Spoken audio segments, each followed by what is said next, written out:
La vie de Rimbaud ressemble à la dialectique du méandre et de l'azimut. Il aurait pu suivre le cours d'une vie d'homme de lettres, rationnelle, appliquée, efficace, toute consacrée à sa postérité. Verlaine l'aurait soutenu. Il aurait rencontré ses pairs, ciselé son œuvre, connu la gloire. Et de méandre en méandre, il aurait coulé des nuits studieuses, des jours sérieux, sculptant sa statue. Mais Rimbaud a choisi de couper la route et la langue. Bruxelles, Londres, Paris, Java, l'Afrique. Vie de cavale, raide sur la poésie. Résultat, 2 recueils comme des explosions, un silence fracassant, une vie comme une traînée de poudre et la mort à 37 ans avec une jambe coupée et la gorge nouée. La poésie de Rimbaud décoche des bouquets de feu. On n'en tirera pas d'enseignement sur la vie, la mort, l'amour ni l'art. Il peint des images, balance ses visions qui sont des secrets d'initiés. C'est violent, nouveau, indépassable. Le verbe est une énigme. Tout juste peut-on tenter d'en décrypter les mystères. Les vers déchirent les brouillards et révèlent des spectacles nouveaux. Ils sont sublimes. Pas d'explication, pas d'information. Rimbaud n'atteint jamais son but parce qu'il le dépasse toujours. Sa vie n'est pas un vieux fleuve perçant lentement la montagne. Arthur Rimbaud naît le 20 octobre 1854 à Charleville-Mézières. À la frontière belge, l'Ardenne dresse sa masse, veinée de vallées lentes. Les étés sont courts, les hivers à fuir. Dans cette montagne, marnes et calcaires sur substrat granitique et affleurements schisteux, déboule souvent l'ennemi. Au cœur d'une géographie giflée par l'histoire, Arthur commence sa vie, sans victoire. Pour l'instant, l'écolier rafle les premiers prix, décroche les lauriers de toutes les humanités. Quand on veut être absolument moderne, rien ne vaut la formation classique. En ce temps-là, les pédagogues n'avaient pas encore expliqué aux petits écoliers qu'il fallait s'affranchir de tout héritage pour épanouir sa créativité. Il y avait de grands poètes parce qu'ils avaient été de bons élèves classiques. 1854 donc. Napoléon III règne sur le Second Empire. Victor Hugo, en exil, croit à la perfectibilité de l'homme et compose des odes au progrès. Chateaubriand a quitté ce monde en comptant sur les générations suivantes pour la prochaine révolution. Le premier ballon dirigeable a été lancé. On s'apprête à percer le canal de Suez. L'éclairage public sera bientôt électrique. Bref, le passage de l'ombre à la lumière est proche. L'homme croit au salut par la science. Le XIXe siècle ne sait pas qu'il porte en gestation un monstre qui s'appellera le XXe et dont le XXIe expiera la forfaiture. Arthur débarque dans ce stupide XIXe siècle. Il ne participera pas au concert des espérances techno-humanistes. Il ne veut pas contribuer au progrès de la condition humaine, cette fable. Son désir ? Tout réinventer, tout vivre, tout redire, tout abattre d'abord. Dans la lettre envoyée de Charleville le 15 mai 1871 à Paul de Meny, il expose son programme de Faust du Verbe. Le poète définirait la quantité d'inconnus s'éveillant en son temps dans l'âme universelle. Il donnerait plus que la formule de sa pensée, que la notation de sa marche au progrès. Énormité devenant norme, absorbé par tous, il serait vraiment un multiplicateur de progrès. Arthur Écolier sait ce qu'il a en lui, ce qu'il est, ce qu'il veut. Il sera poète. Il envoie ses premiers sonnets à quelques hommes de lettres installés à Paris. Il cherche un mentor, il n'a pas eu de père. Accueil poli. Les astronomes ne voient pas la comète. Rimbaud compose à 15 ans des vers que nous récitons un siècle et demi plus tard. Les professeurs sentent vaguement qu'ils tiennent là une anomalie. La famille ne le comprend pas. Chez ces gens-là, comme on dit plus au nord en Belgique, on préfère la terre. La mère de Rimbaud sera le scrupule éternel sous la semelle de vent de son fils. Elle l'aime pourtant, la mauveur, décriée par les admirateurs d'Arthur. Tout va vite. Le génie est une traînée de poudre.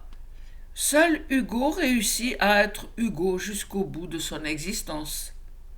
Chez Rimbaud, la nitroglycérine explose et se volatilise. Il ne durera pas, s'effondrant sur lui-même. Supernova. À 16 ans, il fugue à Paris. C'est la Commune. Il croise les barricades de loin. Les historiens des lettres en feront un plat parce que la France vénère l'idée de la Révolution et veut voir un Gavroche derrière tout joli garçon. Il lit Verlaine, lui écrit, le rencontre. Il clame le bateau ivre devant des lettrés parisiens, poètes sérieux et journalistes reconnus. C'est la stupéfaction chez les messieurs à monocle. Mais l'enfant est mal élevé et personne n'a envie de le soutenir. On décèle le génie, on se méfie du diable. Verlaine a déniché la perle du siècle, elle est toxique. Rimbaud et Verlaine n'ont pas la patience pour l'amitié. Le mélange d'admiration et d'amour s'appelle la passion.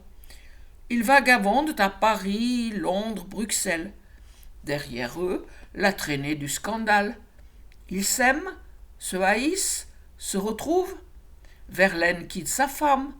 Verlaine tire un coup de pistolet sur Rimbaud. Verlaine finit en prison. Les amours scandaleuses ne sont pas très tendres. L'amour à mort ne fait pas de beaux fruits. Rimbaud balance son porc et publie sa saison en enfer. Personne ne le sait. Il rédige ses illuminations, personne ne les publie. Puis, c'est fini. Il a tout dit. Entre sa 15e et sa 19e année, personne ne l'a entendu. Les deux titres tracent un parcours de l'ombre à la lumière, une saison en enfer et illumination. Chaque vers constitue à la fois mystère et la clé de son explication. Chacun déchire le rideau de la langue française et ouvre sur des visions nouvelles. L'œuvre entière, poème et correspondance, tient dans un mince volume de la Pléiade, 1101 pages. Les vers de Rimbaud sont rares, mais ont électrocuté le verbe. Pour les lettres, il marque un moment entre le monde d'avant et le monde d'après, comme on dit aujourd'hui dans le grand hospice occidental. Rimbaud est le virus du verbe. Son œuvre ferme le cycle d'une certaine idée de l'écriture où les mots se mettaient classiquement au service de la pensée. Après lui, on écrira sur les décombres d'une cathédrale qu'il a contribué à dynamiter. Pour la langue, il ouvre une saison en enfer. De son vivant, peu de lecteurs. Après sa mort, ruée des hommes de lettres, professeurs et trisautins sur ses œuvres. Chaque vers fera l'objet d'une théorie.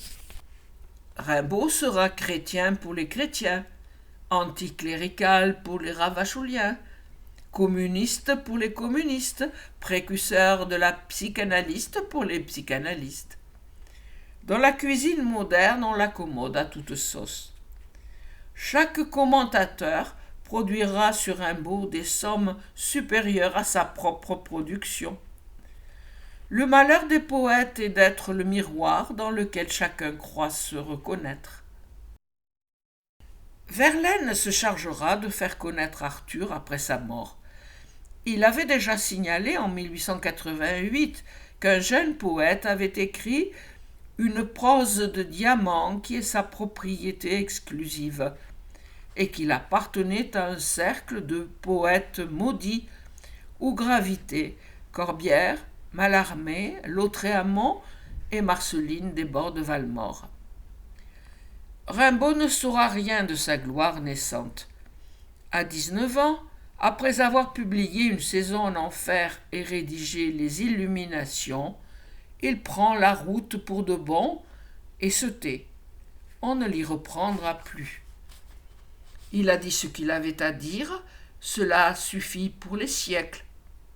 Restent pour la postérité des poncifs géniaux, fusées de la langue française, voleurs de feu, dérèglement de tous les sens. Je est un autre.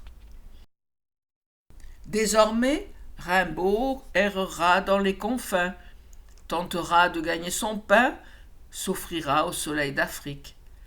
Il s'abandonnera à ce principe magnifique d'oubli et de pardon, le nomadisme intégral. Rimbaud trafiquant d'armes, Rimbaud du vent dans les voiles, Rimbaud larmes et soleil succède à Rimbaud troubadour des Ardennes, amant des nuits fauves de Verlaine et comète poétique dans un ciel de charbon.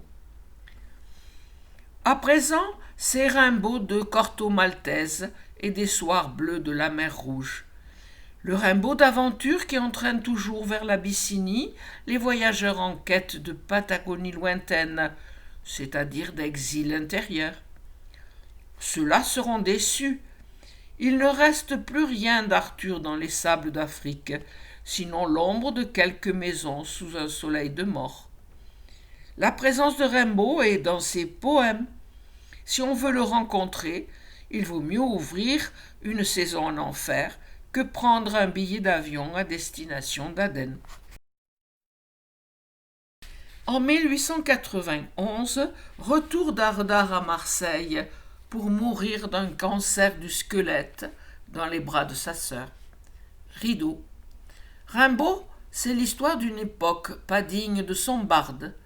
Elle le découvre trop tard. L'enfant avait un tort, ne pas se conformer à son temps.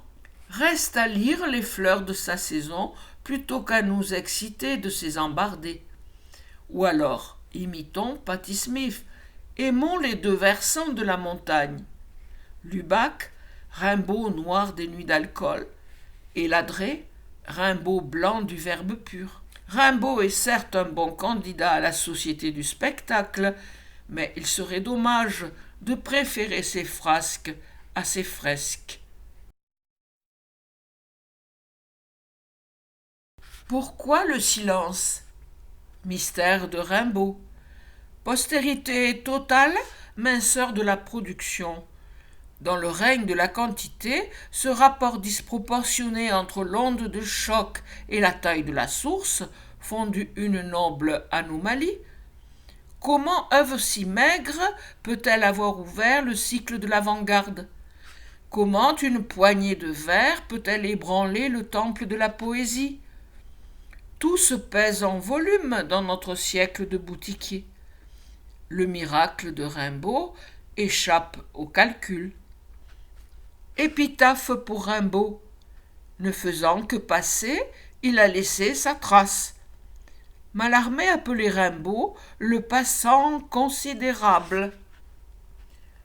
Arthur commence à écrire à 10 ans. À 16, il compose Le bateau ivre. Pendant 3 ans, il tire un feu d'artifice dont les explosions sont arrivées à nous. En 1875, il voit Verlaine pour la dernière fois. Il lui confie le manuscrit des Illuminations dont il ne verra jamais la publication. Puis il se taille et se tait. C'est la fugue africaine et sa nouvelle trinité, silence, soleil, ennui. Rimbaud trafique des trucs au bord de la mer Rouge. Il a déserté la poésie pour l'épicerie.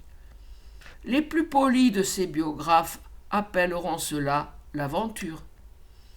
Il entre dans un ordre spirituel, le nomadisme intégral. Il subit l'enfer du ciel et de la terre, moins douloureux peut-être que l'enfer intérieur. À présent, il écrira des lettres à ses amis, ses correspondants, ses collègues et sa famille.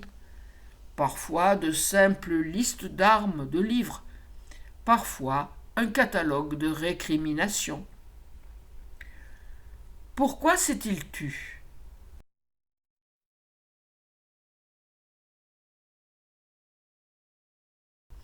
Peut-être parce qu'il ne fut pas entendu.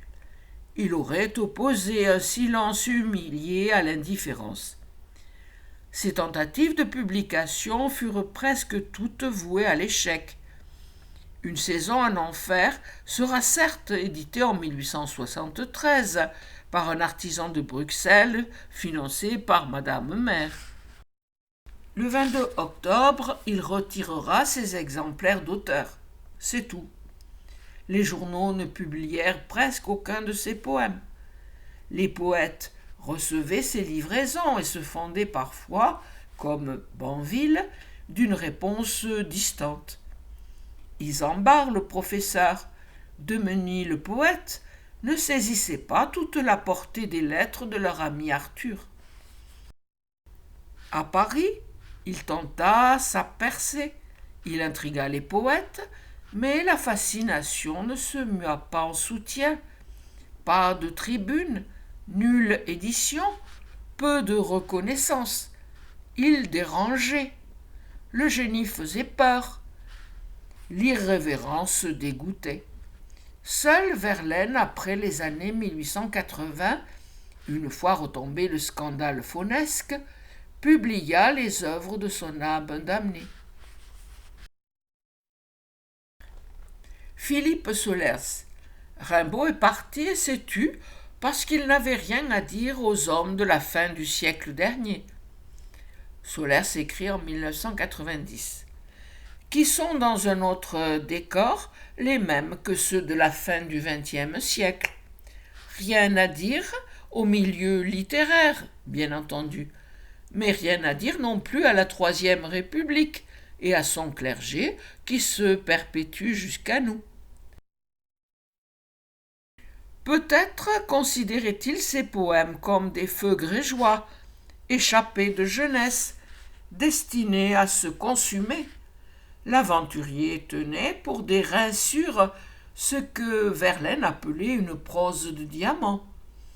Cette sévérité expliquerait-elle qu'il scella sa poésie d'une pierre tombale?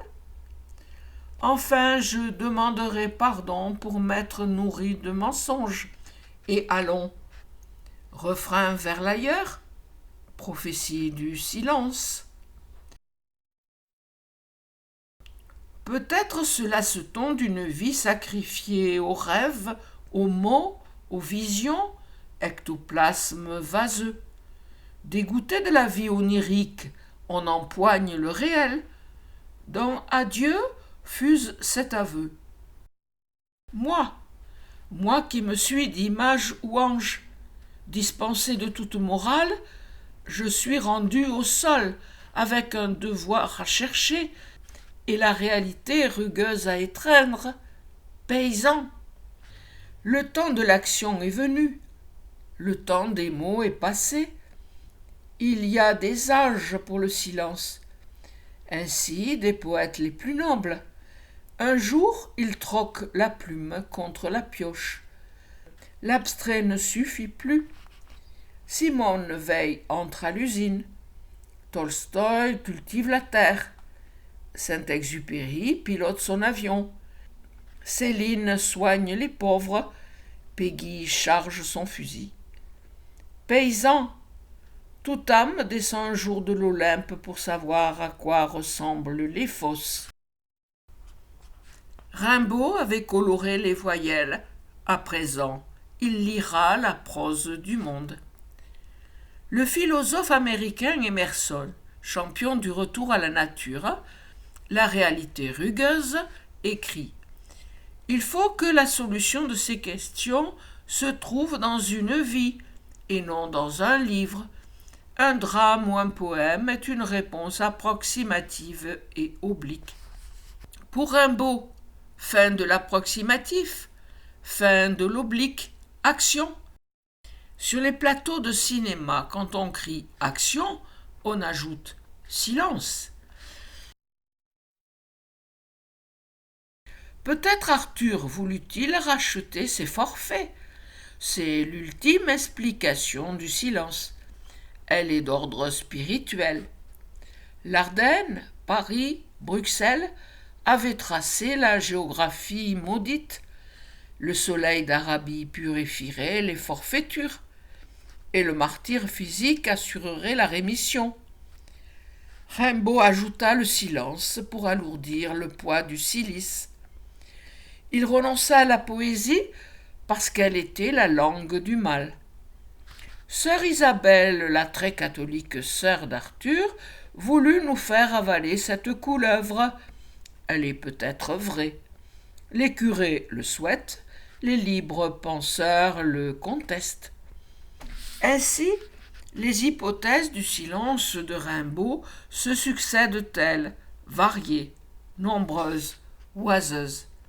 On fait tout dire à un silence. Chez Rimbaud, la furie du verbe se solde par un vide de plein soleil et de très haut mépris. Après le silence, ces vers comme l'univers entrent en expansion. Le silence de Rimbaud résonne, il nous fascine, nous rend bavards, nous le souillons. Quel bruit! C'est que nous ne sommes pas des poètes, nous. Chut!